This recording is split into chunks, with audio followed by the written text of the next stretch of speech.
Well, thank you all for staying. Bye, the ones who are leaving.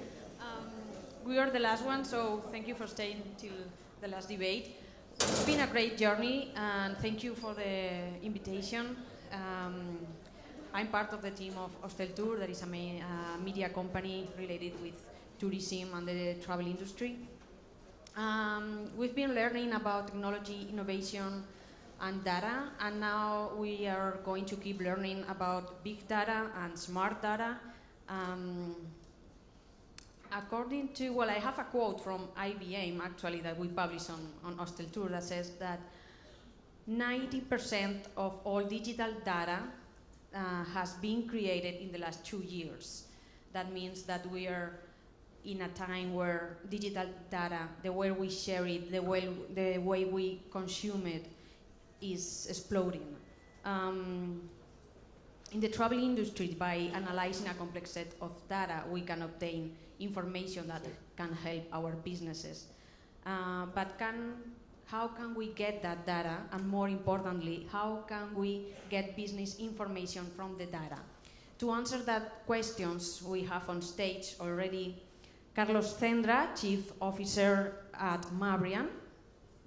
Next to him, he's Sara Pastor. Yeah, I will present all of you and then we will do the presentations. Sara Pastor, Managing Director, Destination Europe in Adara. Blanca Pérez-Sauquillo, Digital Marketing Manager in Tourspain. And Manel Sarasa, CEO and founder of WINEISSOCIAL. They will present different projects, and after the presentation of the four of them, we will have a brief chat. So keep your questions and stay till the end, and we will have a short debate. Now it's time for Carlos. Whatever. Thank you, Lola. And first of all, thank to Enrique and to CETT to invite us to be here. I'm Carlos, as CMO in MABRIAN Technologies.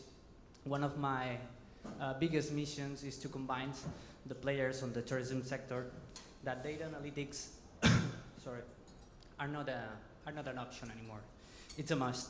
It's a must in a world that changes so fast, and in a world that clients, travelers want a really personalized experience.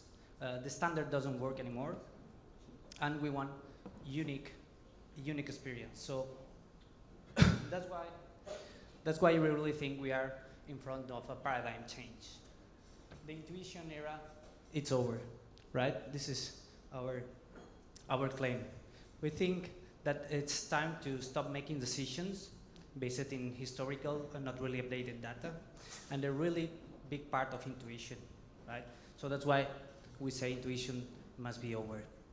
Because knowing the behavior of the past customers doesn't mean that we know what the next customers want, right? Actually, 90% of the customers of the host of a hotel will never come back to it. And this is because they have been already there. So they know the destination, they're not gonna be back. So by the moment we try to understand what are their perceptions, the customers have changed, have switched to another different thing. So we need to be really fast. So, but the good news is that multiple and relevant data are available nowadays for the tourism sector, and also the tools to analyze it and to get insights. But one important thing, it's also that data by itself is worthless. I mean, it's not about accumulating data, storing data. It's about knowing how to analyze it and get insights, valuable insights from that data. And normally, that comes up when we overlap different types of data. Cross-analyzing multiple and different data sources allow us to understand things that link all that layers of data and bring some really valuable insights. And all that is only with one goal, which is making a smarter decision, helping institutions and companies to make smarter decisions. I mean, it's a call to action There is a saying that I really like that says, too much analysis brings to paralysis. And this is true. We have to move. We have to move that insights into actions, into decisions. So let's take a look on how we do that. Here, there is a matter between quantity and quality of the data. I really like that pyramid. I'm going to use an example of how we do in MABRIAN all this process. At the first stage, we have a lot of data from, for example, one of the data sources we work with is the social media data, right? The interactions in social media. So at that point, we need to filter the data, and we use our own algorithms and natural processing languages natural processing language techniques, to filtrate and to get the data which is touristically relevant. We are only interested on the data which is relevant for the tourism industry. For example, in case of Barcelona, we are capturing all the mentions talking about Barcelona today, but we only want to analyze the ones who have touristical relevance. So at that point, when we filter that data, we have information. That's something already valuable, but we need more. At the second stage, we enrich the information with another data sources, another information sources. In our case, we enrich the data with transactional data. That means searches, prices, bookings, spending destination, etc. So we find the link between all that layers of data to understand tourist dynamics, right? So at the third stage, we really have something really valuable, which is knowledge. Here we got what we call insights, right? But it's not until a data scientist and the decision maker come together to analyze and decide to become intelligent. So it's needed. It's once again a call to action. Knowledge, it's really valuable, but if we don't bring that knowledge into action, it's not travel intelligence, right? So take a look on that video and see how we do that. Technologies has developed the first travel intelligence platform able to analyze the complete travel cycle from the initial search process to the final perception obtained by the experience. A single information source that allows a 360-degree view of the tourist cycle in real time. Data is collected and analyzed in a massive way known as big data, both of the user's online behavior, searches, social networks, geolocation and hotel reviews, and of transactional data of the tourist sector, prices, bookings, air capacity, and spend and destination. An immense ocean of data that MABRIAN's unique algorithms, specialized in natural language processing technologies and endowed with artificial intelligence, allow to transform into an unprecedented smart data. A simple interface in cloud allows an easy access to the information and facilitates its interpretation. Permitting, identify opportunities and weaknesses, predict tourist dynamics, compare with competitors, get updated reports, make better decisions. So let me show you a couple of examples. This is a good example of how we can segment the perception of different visitors in Barcelona. In this case, we are talking about the security perception. This is one of the indexes that our platform calculates. And by analyzing semantically dimensions in social media of the tourist, we can know different sensitiveness in front of an event. In this case, a security event and a security issue in Barcelona with the terrorist attacks in August 2017. So we can manage that and understand that US visitors are much more sensible to security issues than the Italians, for example. And what's the use of this information? That would be an insight, right? But it comes intelligence when we talk to the DMO, in Barcelona, the manager of the destinations in Barcelona, and they manage to segment the communication. So in case there is a security issue, we hope not, but they know that we should they should react before with the US visitors than the Italian ones, for example.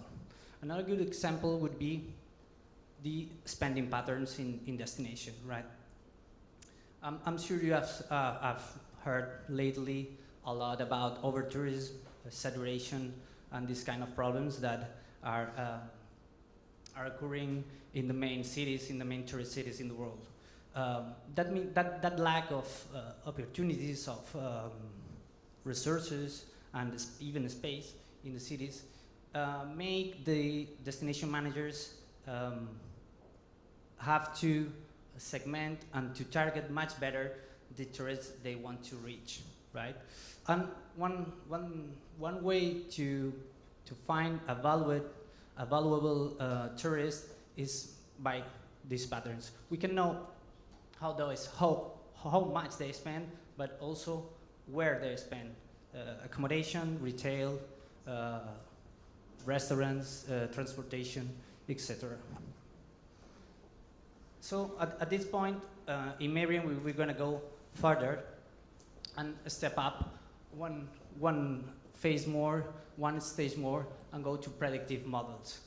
So what we want with this project is to face uncertainty.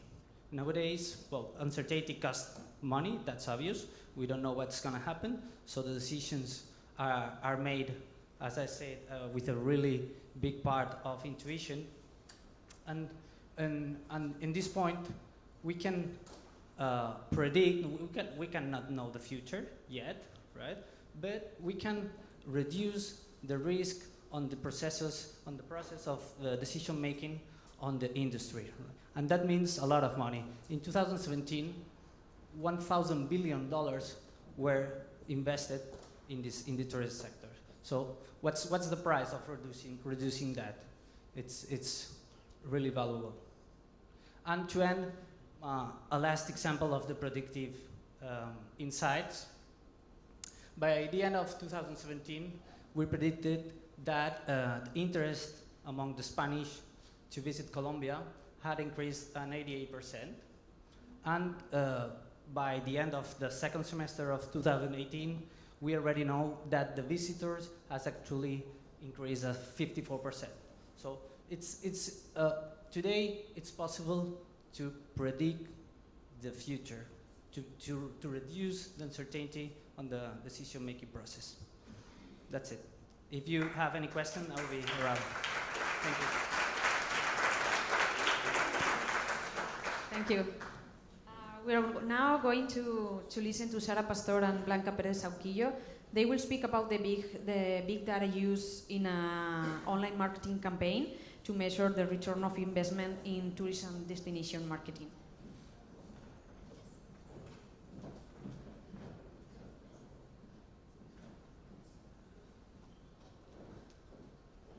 Hello, good morning, everyone. Thank you to the organizers and to the sponsors to organize this event.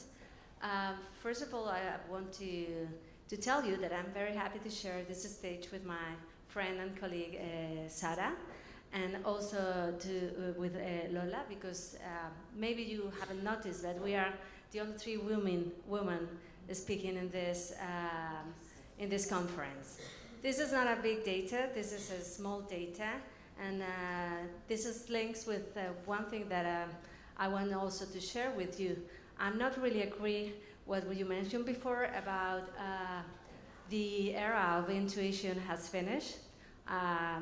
It is true that big data, smart data help us, but small data, like the example I just already gave to you, it's also important to understand and to learn what we are doing in every stage of the process. So, in case you don't know, Tourspain is the national tourism organization in charge to promote Spain abroad as a tourist destination. We've been seeing here an overall approach to innovation, big data, and Sara and I we would like to share with you an example of what we are doing in Tourspain in our last advertising campaign. and how we have applied data in all the different stages. First of all, I'm gonna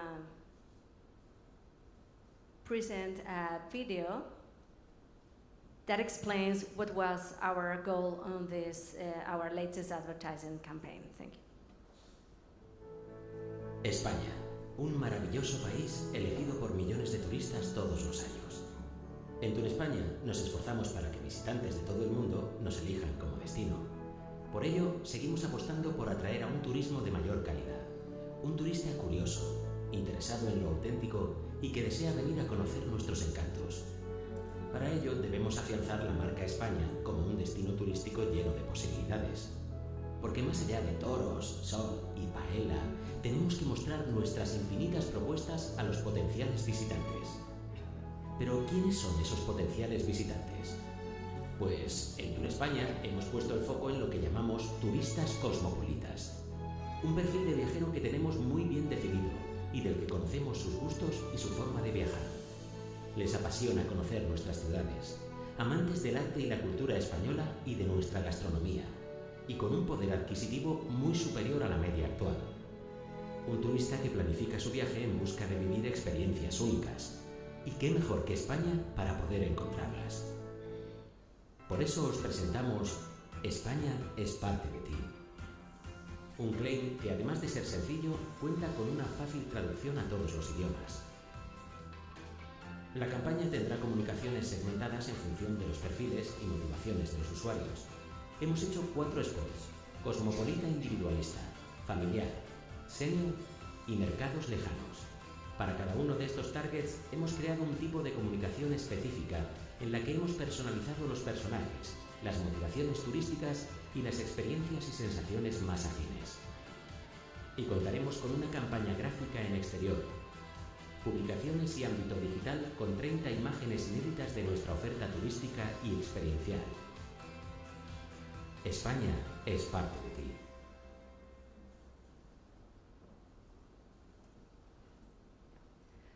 So, to create this campaign, we launched a series of research, and the planification phase was based also on big data.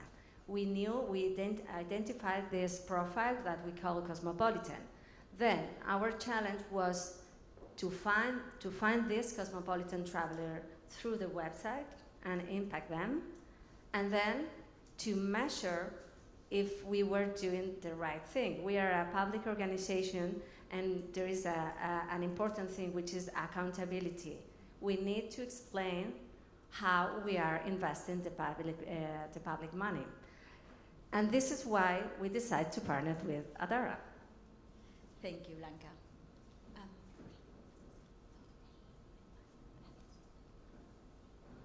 How many of you here do you work or collaborate with destinations or a tourism office?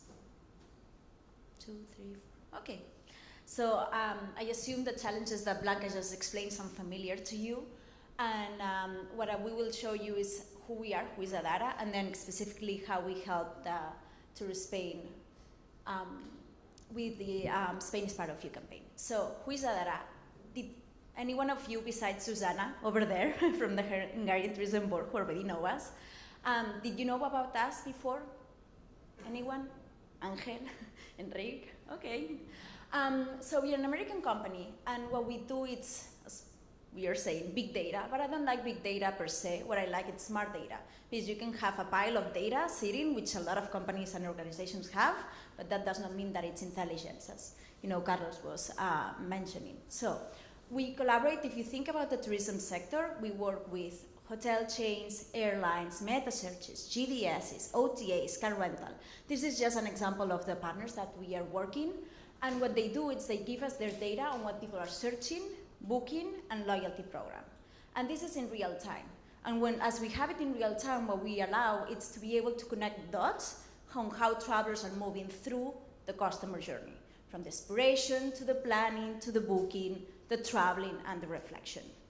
And also, not only we have the data in real time, but also we have the data historically, and that allows us also to understand patterns, behaviors, what type of audience they are, if they are families, if they are luxury travelers, economic travelers, etc. So with, again, all this big chunk of data, the way we helped Tourspain first was with what I call, and we were laughing with Blanca because it's the same speech that I always give. Who in the room knows what machine learning is? Someone wants to try to explain it?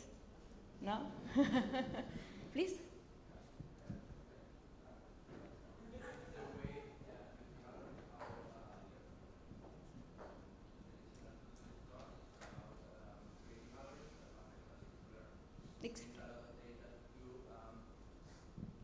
It's about creating algorithm that has the capacity to learn, so you have a lot of data to make these algorithms, for example, evolve. For example, you are teaching an algorithm to play a video game. It's like when you're a human, you spend like 6-8 hours trying to knowing how to play this video game. So maybe the algorithm needs like 1 million games, 2 million games, so you have to put the algorithm like testing.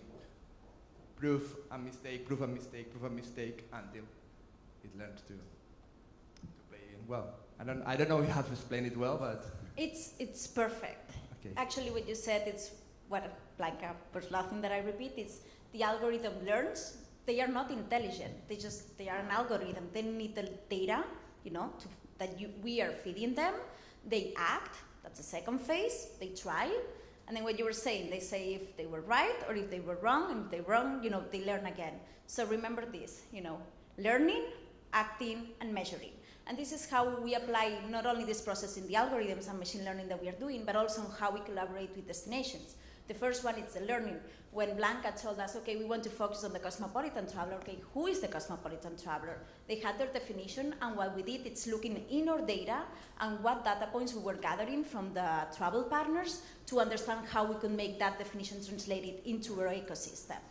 The second part was, okay, we know who we want to target, we know the origin markets that we wanted to target, and also it's very important to target at the right time. Because you know sometimes what happens with advertising, if you don't know this information, you might be targeting Spain to someone who is looking to go to Australia. And you know, and maybe they have already booked Australia, so this is not relevant for me. So what we help Spain is really target at the right time, so people who were in inspiration phase looking for Italy or Portugal or France, so the competitor destinations, and help them really position and convince them, obviously, and inspire them to come to Spain. So until here, you know, it's basic, okay, learn, act, but what happens with destinations is that they don't sell, well, you inspire people to go to a destination, but they don't sell hotels, or they don't sell the flights. You know, it's kind of like top of the funnel. So how destinations they've been measuring campaigns until now? Click-through rates, impressions, completed views, but that doesn't mean that the people who have seen the advertising have actually come to your destination? What would you be your guess? No, you don't know, actually.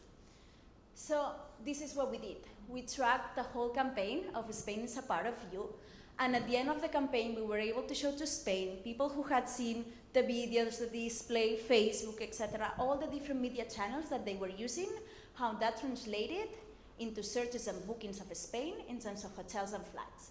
So in terms of hotel bookings, there was more than 8,000, more than 300,000 hotel searches, and actually translated into almost 4 million euros in revenue in hotels only. And we don't have the 100% of penetration in the market. Imagine if we could have the 100% penetration of the market. And as Blanca was saying, it's a way of destination to do actually 3 things. 1, be accountable for the taxpayers' money that they are using to promote the destination.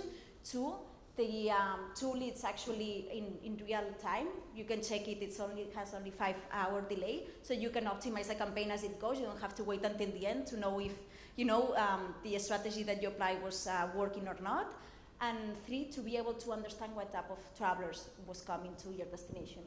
And again, also the more than 4 million of flight searchers, 35,000 flight bookings, and almost 300,000 nights in the market. And this is how, with Blanca, we actually went a step farther. And I wanted to say they were the first ones in Europe to use this tool.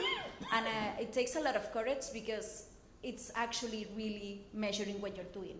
And some people, they don't want to know how, they've been doing this for years and they don't want to know how actually their marketing efforts is working. So be able to get this transparent with tax money that we are paying, I thought that was very encouraging.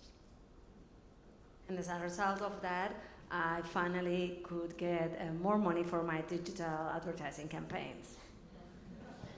Thank you very much.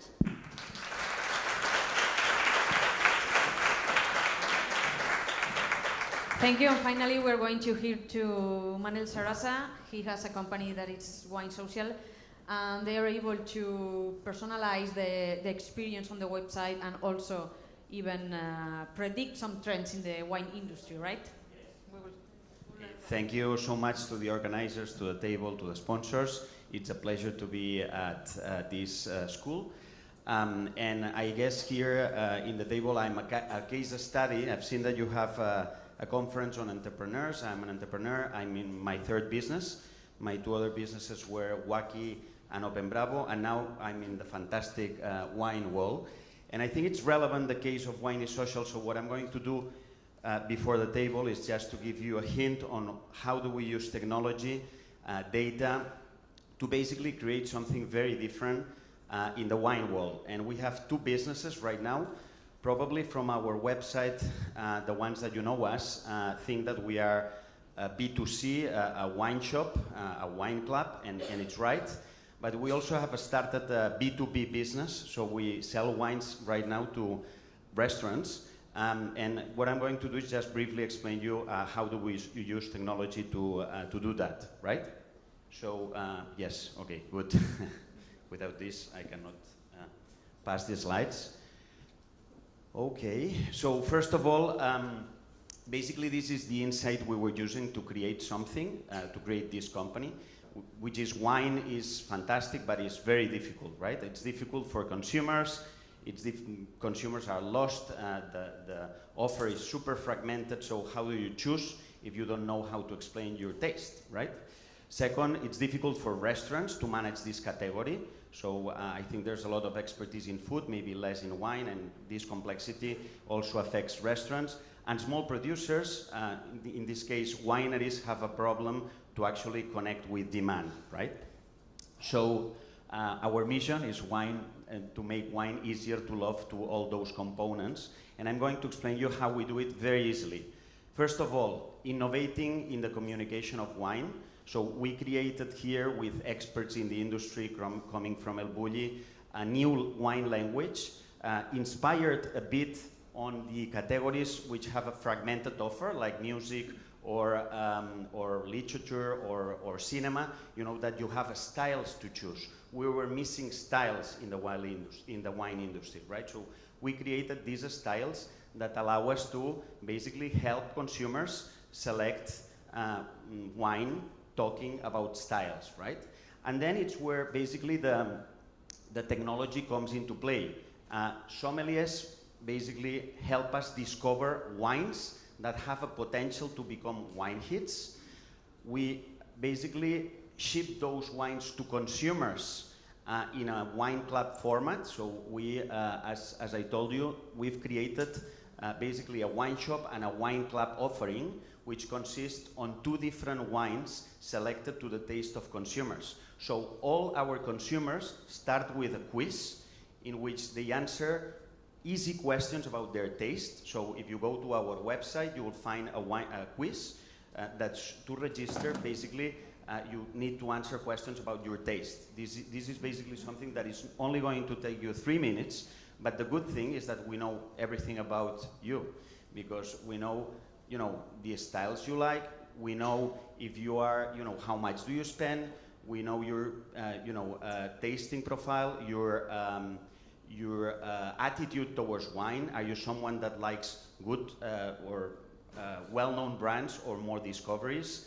And from there, we start to recommending wines that are adapted to your taste, right? And the good thing is that when we ship those wines that sommeliers think that have a potential to become wine hits, consumers rate them, right? So we ship to tens of thousands of consumers in all over Spain, rate the wines, so we are able to predict basically if those wines will become wine hits, right? And third, and this is the B2B business, since 6 years ago we started this B2C business and we were able to basically help consumers select wine and enjoy more the wine through this personalization that I was talking about, we thought, could we actually, in fact, provide value to restaurants, helping them develop wine menus that will help consumers, take those decisions, select wines while at restaurants better, and therefore help them increase their revenues. And that's where we created an algorithm that it's basically the first algorithm in the industry that we know that helps us create wine menus for restaurants, right? And from there, obviously, the restaurants sell about 20 to 40% more wines to their consumers. And we take data like, what's the performance of their current wine menu, what are the needs and objectives that they'll try to get with these wine menus, what are the type of customers that they get, obviously, what's the food pairing, are we doing something about, are we developing a wine menu for a Japanese restaurant and for the summer wine menu, and last as well, what is the type of staff do they have? Do they have sommeliers? Are they knowledgeable about wine or not at all? And obviously the price strategy. So how do you margin and so on and so forth, right? So what I'm trying to say here is that this has allowed us to create a very differentiated go-to-market strategy, both in the consumer industry and in the restaurant industry.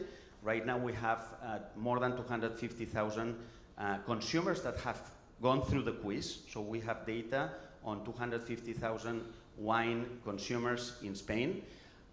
We have more than 40,000 wine buyers, more than 5,000 subscribers that get that box of 2 wines that we told you about. And we have 350 restaurants in Barcelona that work with us on the wines, and a lot of social followers and so on and so forth. But going to the data world, we have 4 types of algorithms that empower this differentiation. First, we have the wine style assignment algorithm. So once we have a wine, we are able to allocate a style based on data. Second, we have the online customer quiz that I told you about, and this allows us to understand the profile of consumers. For instance, something very funny. One of the questions that we ask is, what's your preferred beverage? And there the answer, you have Coke, tonic, orange beverage, and not at all of all these questions. We have a correlation, which was not expected for us, that the guys that answer tonic are better buyers than the ones that answer any of the other beverages. This was unknown to us. Obviously, we can expect that a consumer that spends a lot of money and buys wine every day is going to be a better consumer. But we wouldn't expect that the guys that answer that tonic is their preferred drink are better buyers, and we are targeting them with much more empowerment than others, right? Then we have this wine hit potential algorithm. So based on the type of wine, we are able to predict if that wine is going to become a wine hit and help our partners develop better brands. And last, the wine menu algorithm that I told you about, right? So a lot of algorithms. I just learned that we are an artificial intelligence, highly motivated startup. And I think that obviously the key benefits to us to data are those that I'm trying to list here. So first is that, and in all our business models, data allows us to go out with a differentiated and unique strategy. We were not going to obviously start up another wine shop or another wine distributor. I mean, there's no space for another one. We needed to be, differentiated. And personalization, helping wineries get better brands out there, and becoming the first value-added distributor is because of data, right? And I think that this is important. And then I would say customer centricity. Obviously, it's not another wine club, for instance. That's an example. it's the first personalized wine club, right? So, and everything starts with the consumer, right? Maximize sales and scalability through technology. I think it's clear. You cannot obviously scale these kind of concepts without technology, right? So, so this is what I wanted to share with you, and I'll be happy to continue. Okay, thank you, all of you.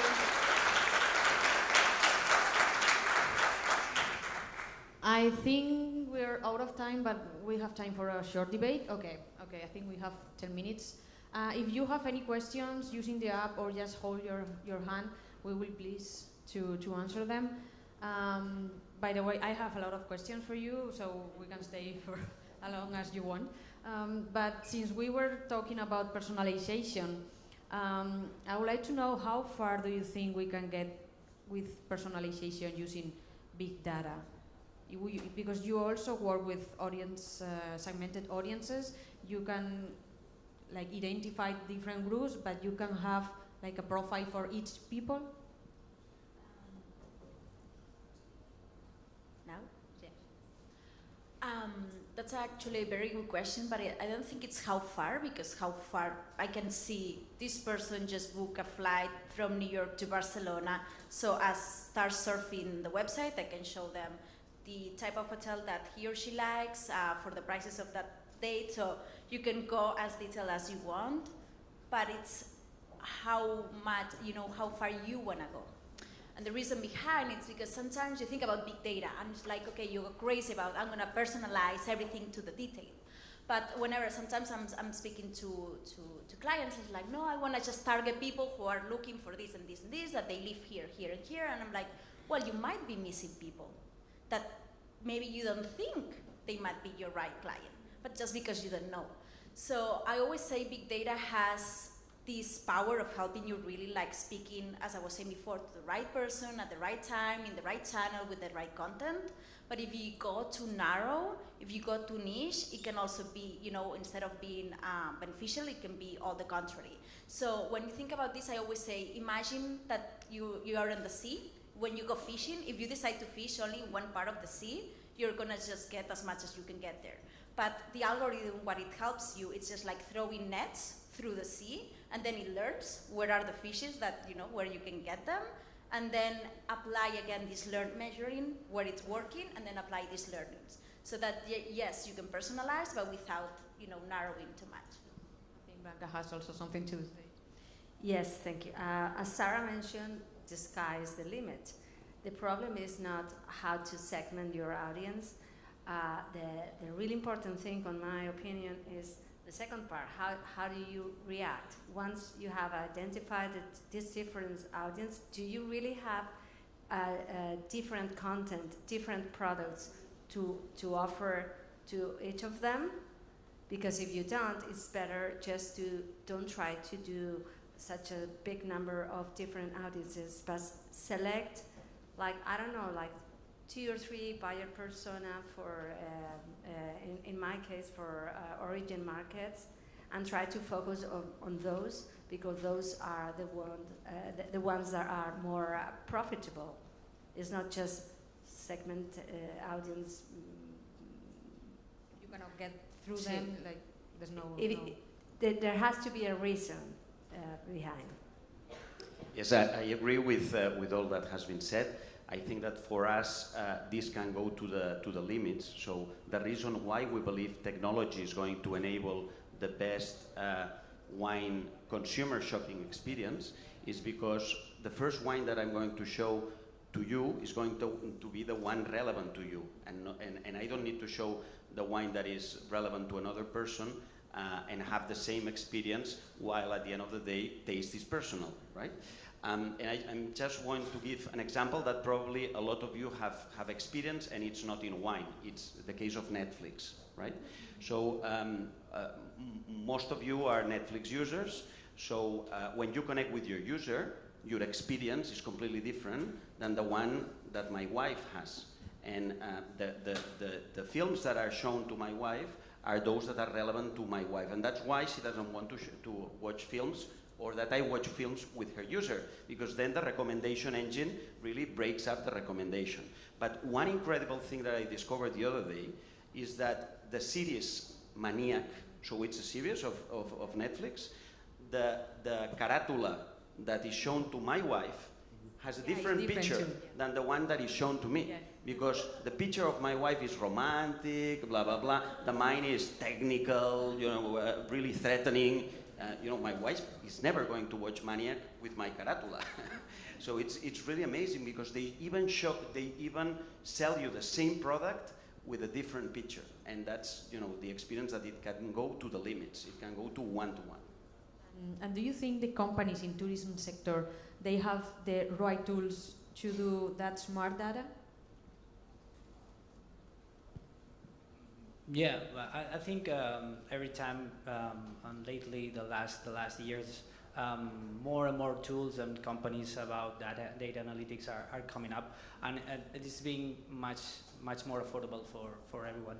But I think that one of the challenges is to being able to have an interface simple enough for the users. I mean, for the decision makers must be able to use that interfaces to take decisions, and this is not easy, and that's why for example, in case of MABRIAN, we have a department of user experience and also a department of customer success that are constantly on top of the clients and adapting and improving the travel intelligence platform we service to their demands, to make them easy, make decisions from that data. I think on top of what you're saying, now there are a lot of variety of companies and dashboards, and obviously everybody's speaking about big data, artificial intelligence, and now I think there is maybe like a really wide offering of these solutions. And sometimes I see people getting like, oh my God, which one is the right for me? Or they take, if they have the budget, they take I don't know how many platforms. And I think that we are missing something that's really simple, that it's what's for you as a company important. What do you need, to make your organization or your company successful? And then take it down to what information, and then you can take it down to the tool that you need. And even ourselves, like I have a tool and that it can do a lot of things, like the impact that we show with Blanca. It could pixel not only the origin market, the digital channel that you're using, the type of creative. It can go to the size of the creative. Imagine we have some clients that they have thousands and thousands and thousands of pixels out there, pixeling every single tiny mine thing, but do you really want to pixel everything? Are you gonna really take the time to analyze that pile of data? Like, what's important for you? As Blanca was saying, maybe it's I want to understand my product and which product and creative something for experience is really driving people to Spain. Is that important? Okay, I'm gonna use a tool that it's gonna allow me that. Or if for me it's important to analyze the sentiment, the feeling, etc. So it's more like what's important for you. What kind of information do you need to make your decisions? And then look at the tool and use the tool accordingly. Otherwise, it's gonna be so overwhelming that, you end up not using it. We have time for questions from the public. Do you have any, or in the app we have any? Is there a question here? No, I don't think so. Hi, I have a question for Mr. Carlos Cendra. So I was wondering about how destinations use the data, and specifically about sustainability. Do they only focus on the economic dimension, like how attract more people, who they attract and so on, or do they analyze this in another way? And then I have a second question quickly. I just wanted to know if you, when you aggregate different sources of data, do you also include open access data, such as the one that now are provided by Barcelona or other cities? About the first question, normally destinations must have a strategical approach of the analytics. So obviously they look for, as I said before, for a more valuable client and they're looking for a visitor that brings more value to the destination, especially for the residents and for the local economy. So that's one of the branches of the tourism sustainability. And also another part of sustainability that I would like to mention with data analytics and new companies is that nowadays it's possible to create and to work everywhere in the world, and the tourism industry creating new professions and retaining talent to small places. So that's another part of how the innovation on the tourism industry can bring some sustainability for destinations. And for the second part, you were asking me about when we aggregate different sources.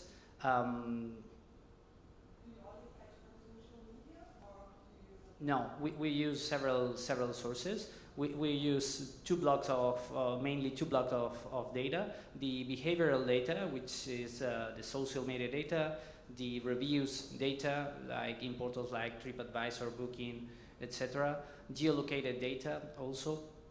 We have also the block of transactional data, which is searches of flights, booking of flights, spend on destination, as I said. So there are like several layers that we overlap to make a cross analytics and find links between them to identify dynamics that we can use to make decisions. Okay, we have one more question from the audience. One is from MABRIAN too. Who are your data sources? And also for Adara, how powerful is the tool mixing very different information? Well, I think I just asked the first question, so. I'm gonna quote Amuda, the CEO of Destinia, when he learned about Adara. He said, "We are the holy grail of marketing for tourism and travel." So it's his words, not mine. It's very powerful, and basically, because sometimes what happens is that information sits in silos, right? If you work with a company that's a meta search, you have the information of the meta search. OTA, you know, hotel chain, and they are just big silos with a lot of data, but they are silos. And how we are changing and how we change actually the way of looking at them, it's by connecting the points. And I always say that the reason why we exist is because of the trust of, it's more than 200 companies in the tourism sector that they are giving us all their data. Imagine how much data is that and how sensitive and sensible is that data, because I'm not gonna go into GDPR and so on. So the trust that they are giving us, it's actually allow us to be able to connect the dots and be able to understand through all the customer journey. And how powerful it is what do you need? What's your goal in the organization? And it's gonna really help you understand your client. And if you know what you want to achieve and you know what the client wants, you are doing that match, and that's gonna allow you to be successful, if that makes sense. I don't know if the question was answered or if you have any. I think so. I think we have to finish. It's been a pleasure to be here with you, and thank you for attending to the Congress and be part of the debate. Thank you, and we will pass you with Luis.